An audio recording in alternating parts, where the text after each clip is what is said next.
Couple of details hit the market, so let's just talk about a new law that has hit on. It's affecting some of your retirement opportunities and some of the things that are out there, okay?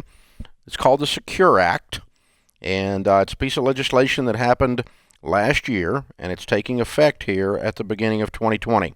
Stands for Setting Every Community Up for Retirement Secure. Change in the federal law about your retirement.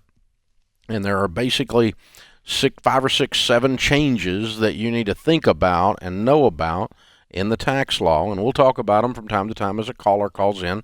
And these will be new answers to old questions because the law has changed. One of the things that changed a few years ago is you can name a beneficiary to your IRA. And so if your parents pass away, they could leave you $100,000 in an IRA. It's called an inherited IRA. And the way it used to be is there's no penalties for taking the money out, but you do pay the taxes at your tax rate when you take the money out of the inherited IRA. If you choose not to take any money out, there was a required minimum distribution, an RMD. You had to take a tiny bit out every year. That law has changed.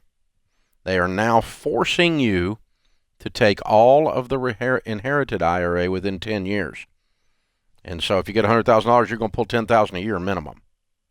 They want their tax money on it. So they're forcing you to take the inherited IRA quicker than you might have wanted to. Now, you might have wanted to take it out anyway and pay off the debt. I don't tell you to take out other retirement early and pay off debt, but this has no penalty on it, only taxes.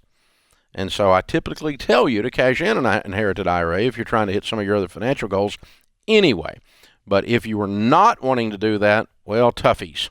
Now you got to pull it out in 10 years, over the 10-year period of time. Good news is a traditional IRA, if you had money in that, you were forced to begin distributions at 70 and a half, whether you wanted to or not.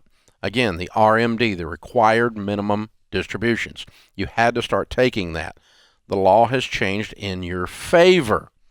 Now it is 72, not 70 and a half. So you get another year and a half to leave your money alone if you want to, those of you approaching retirement that have a traditional IRA. And another thing that changed about it was you were not allowed to put money into a traditional IRA after 70 and a half, and now you are. As long as you're making an earned income, you can take out a traditional IRA. But again, when you're over 72, there's a required minimum distribution over 72. It used to be 70 and a half. And you might see a new annuity option in your 401k. Don't do it. But you're going to see a lot more annuities popping up through the Secure Act, and you can turn a lump sum of money into a guaranteed income for life. It's not a good idea. Don't do it, but you're going to start seeing the annuities popping up inside of the 401ks because of this act. The Secure Act also gives you more access to your 401k for part-time or small business workers. It's easy for small businesses to work together to offer 401k plan to their collective employees, helping out with the cost. I wouldn't fool with that either. There were pretty easy ways to do it that were inexpensive anyway. The simple IRA is basically a 401k for small businesses. You can do that. There's not that much cost to that anyway. You can do SEPs if you have almost no employees. There's no cost to that anyway, hardly, other than the commissions when you're buying the mutual funds. That's it. Parents can withdraw $5,000 from retirement penalty-free upon the birth or adoption of a child. That's stupid. Don't do that. Pay for the adoption or birth of your children. Don't cash in your retirement for doing that, even if you can legally. You can take your money out of your Roth IRA to buy a house too, but don't do it. Okay? And the last thing they changed in the law was parents may withdraw up to $10,000 from 529 plans to repay student loans for their child. Now that's awesome. But it begs the question, if you have $10,000 in your 529, why the flip is there a student loan? Why didn't you just pay for the tuition? But if you've got 529s, and somehow by hook or crook you ended up with one kid that had loans and one that didn't. One's got money in a 529, one doesn't. You can always do stuff for siblings anyway, already with 529s. But if somehow by some weird circumstance you end up with a student loan debt while you have a 529 balance with your kid, you can use that money to pay the kid's student loans. So you can withdraw up to $10,000 from 529 plans to repay student loans if you have money left over. Now, you could be in a 529 plan in your name, but you're allowed to use that for tuition anyway. You can use a 529 plan for any relative. It used to be siblings only, and that law's already changed.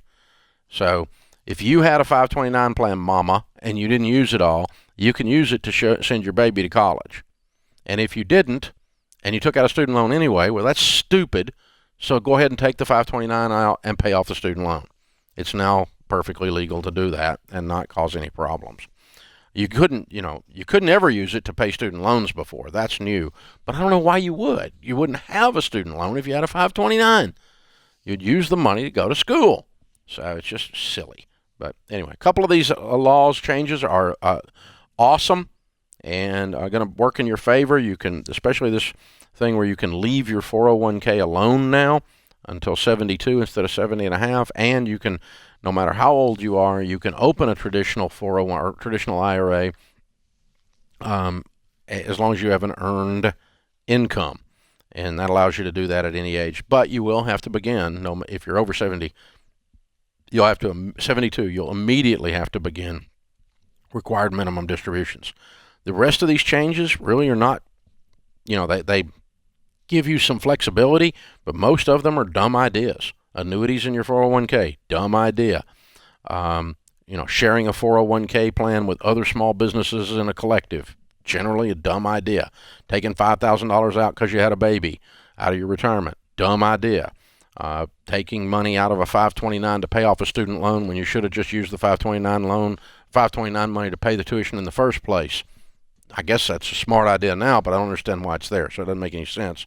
And of course, the inherited IRAs are taking your money, making you pay the taxes on the money sooner and pulling it out of there. Bad for you. So really only one of these 7 provisions is actually great for you. The rest of them allow you to do stupid things. So be careful. This is your government here to help.